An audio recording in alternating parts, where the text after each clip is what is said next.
kumanwa kwako. Maandiko inasema kikawa ikakaa mbinguni.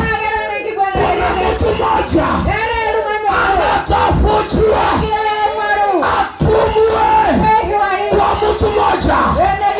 Mungu amenituma na leo. Mtu nimetuma kwake nibadilishe historia yake. Hajanielewa.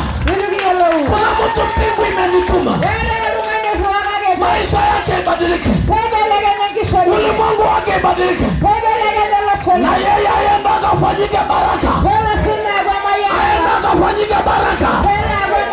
Nani anasema ni mimi natafutwa?